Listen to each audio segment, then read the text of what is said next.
Hay algo que nadie te dice cuando cumples 45 años y todavía no tienes un patrimonio sólido construido.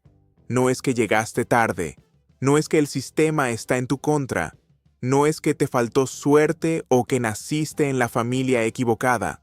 Es que probablemente llevas décadas haciendo exactamente lo que hace el 90% de las personas: gastar primero y guardar lo que sobra. Y casi nunca sobra nada. Hoy vamos a hablar de 5 hábitos que los datos reales, no las redes sociales, no los gurús de cursos, sino los estudios más grandes que se han hecho sobre personas que construyeron patrimonios de $1 millón o más, identifican como los comportamientos que realmente separan a quienes acumulan riqueza de quienes no lo hacen. Y antes de que pienses que esto no aplica para ti porque vives en México, en Colombia, en Chile o en cualquier otro país de América Latina, quédate. Porque los principios que mueven estos números no tienen pasaporte. La matemática del dinero funciona igual en cualquier moneda. Primero necesitamos destruir una ilusión que circula mucho en Internet. Según la Reserva Federal de Estados Unidos, el patrimonio promedio de los hogares americanos superó el $1 millón en 2022. Cuando ese dato salió, miles de creadores de contenido lo usaron para decir que cualquiera puede ser millonario y que la riqueza es cuestión de mentalidad. Eso es una mentira estadística. El promedio está completamente distorsionado por un puñado de hogares con fortunas extraordinarias que jalan el número hacia arriba. El dato que realmente importa es la mediana, que es el punto exacto donde la mitad de los hogares está por encima y la otra mitad por debajo. Esa cifra es $192,700, una diferencia enorme respecto al promedio. Y el 10% más rico concentra el 67% de toda la riqueza del país. Cuando alguien en Internet te dice que hacerse millonario es fácil, que solo necesitas la actitud correcta, que el dinero es una mentalidad, casi siempre te está vendiendo algo.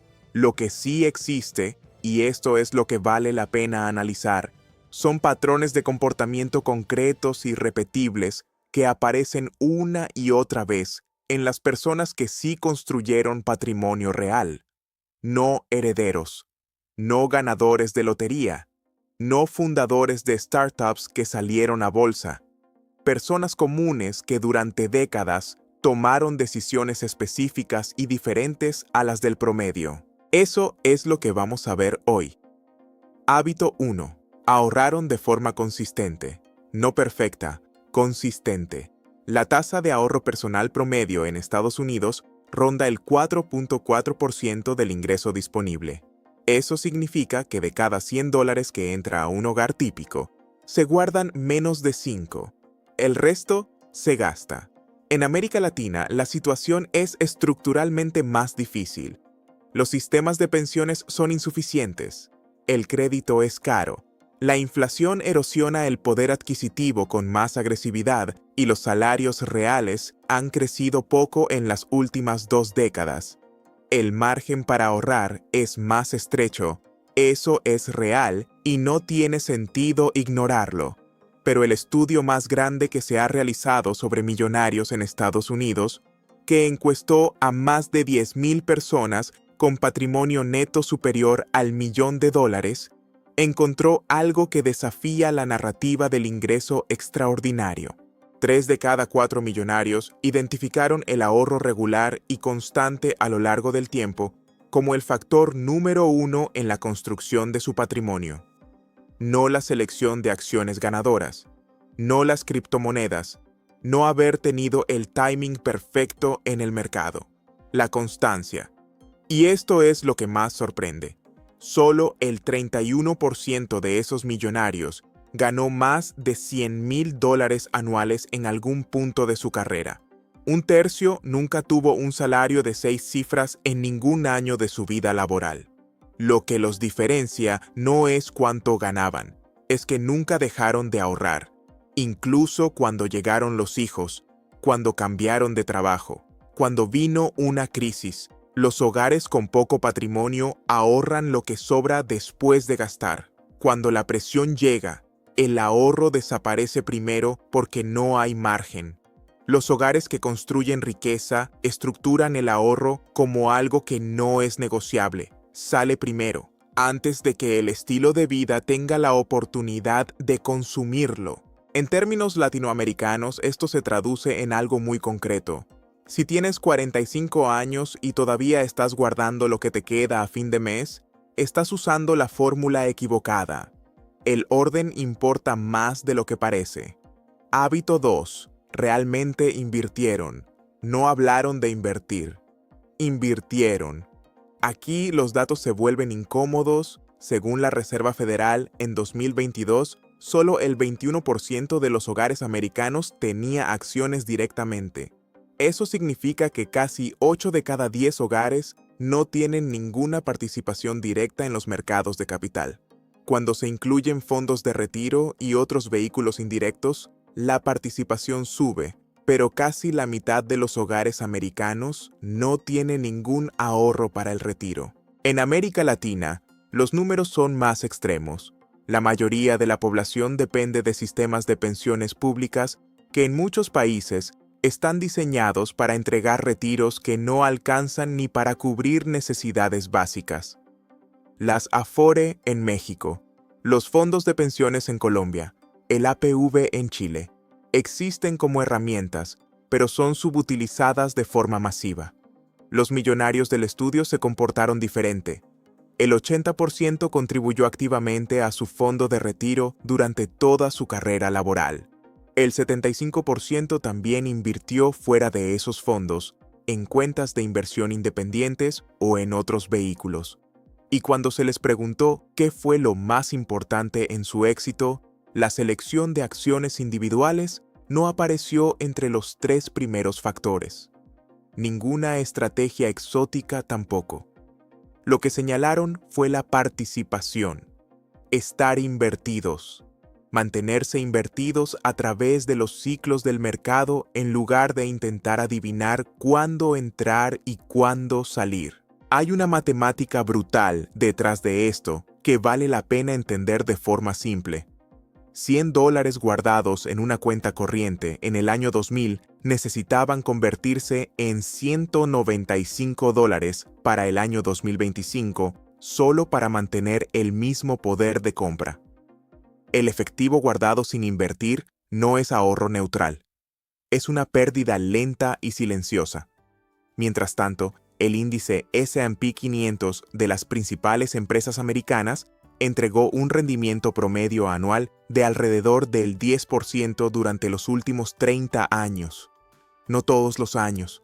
Hubo años de pérdidas severas, pero quien se mantuvo invertido construyó riqueza mientras los que guardaban efectivo veían cómo su dinero perdía valor en silencio. La decisión de inversión más importante que puedes tomar no es qué comprar, es decidir participar en lugar de quedarte fuera. Hábito 3. Usaron las ventajas fiscales disponibles de forma agresiva. Este punto genera mucha confusión porque la gente se pierde en debates técnicos antes de haber dado el primer paso. En América Latina, los equivalentes a las cuentas con ventajas fiscales del sistema americano son los fondos de pensiones obligatorios y voluntarios. En México, las Afore permiten aportaciones voluntarias que reducen la base gravable. En Colombia, los fondos de pensiones voluntarios funcionan con deducciones fiscales. En Chile, el APV tiene incentivos tributarios directos. En cada país, el mecanismo es diferente, pero el principio es el mismo. El gobierno te da una ventaja para que inviertas a largo plazo y la mayoría de las personas no la aprovecha. ¿Por qué importa tanto esto? Porque cuando inviertes en una cuenta sin ventajas fiscales, cada año que tus inversiones generan ganancias pagas impuestos sobre esas ganancias. Ese pago anual reduce el capital que sigue creciendo. A lo largo de décadas, ese arrastre fiscal puede costar cientos de miles de pesos o dólares en riqueza acumulada que nunca llegaste a tener. En las cuentas con ventajas fiscales, ese arrastre desaparece o se pospone. El dinero se queda trabajando completo, sin que el fisco tome una parte cada año. Según datos del IRS en Estados Unidos, solo el 14% de los trabajadores elegibles maximiza sus contribuciones a cuentas de retiro cada año. El resto deja ese espacio sin usar y construye patrimonio más lento de lo necesario, o no lo construye del todo. El debate sobre qué tipo de cuenta es mejor, qué fondo elegir, cuándo hacer aportaciones extraordinarias, tiene valor eventualmente, pero no tiene ningún valor si todavía no estás participando. La primera pregunta no es cómo optimizar, es si estás usando el espacio disponible o lo estás dejando vacío. Hábito 4. Controlaron el gasto más grande, especialmente la vivienda. Cuando imaginamos a alguien con un patrimonio de $1 millón, la mayoría de nosotros visualiza una casa grande en un buen barrio, 2 autos, quizás una propiedad en la playa. Los datos muestran algo diferente. Según la Reserva Federal, los hogares millonarios tienen sistemáticamente una proporción más baja de deuda de vivienda respecto a sus ingresos que los hogares no millonarios, aunque podrían permitirse más. Eligen no estirarse. Y esto tiene una consecuencia directa en todo lo demás. La vivienda consume aproximadamente el 33% del gasto promedio de un hogar en Estados Unidos. En las ciudades principales de América Latina, Ciudad de México, Bogotá, Santiago, Lima, esa proporción es frecuentemente mayor. Cuando el arriendo o la cuota del crédito hipotecario se lleva el 40% o más del ingreso, todo lo demás se vuelve casi imposible. Las aportaciones al fondo de retiro se reducen. El fondo de emergencia no crece. Invertir fuera del sistema de pensiones ni siquiera aparece en la conversación. El estudio sobre millonarios encontró un patrón muy claro en su comportamiento frente a la vivienda.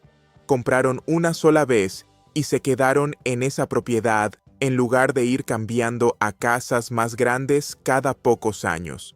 Pagaron los créditos antes de lo requerido. Y muchos alcanzaron el $1 millón en patrimonio antes de actualizar su vivienda, no al revés.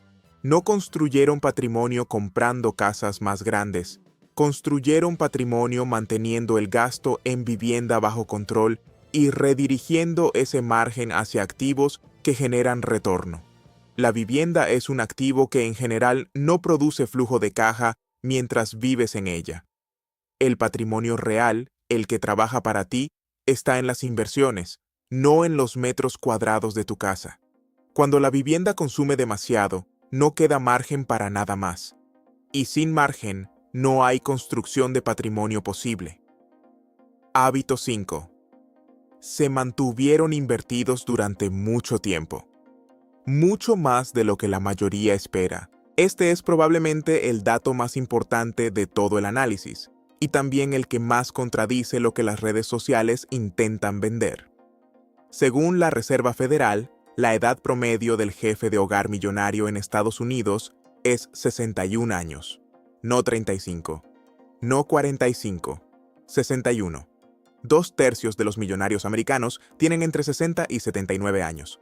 Solo el 9.8% tiene entre 35 y 44 años. Los millonarios menores de 35 son una rareza estadística. Eso destruye completamente la narrativa de los jóvenes con autos de lujo que venden métodos para hacerse ricos rápido. Lo que los datos muestran es que la construcción de patrimonio real es, en la enorme mayoría de los casos, un proceso de décadas. El estudio sobre millonarios encontró que el millonario promedio trabajó, ahorró e invirtió durante 28 años antes de alcanzar esa cifra.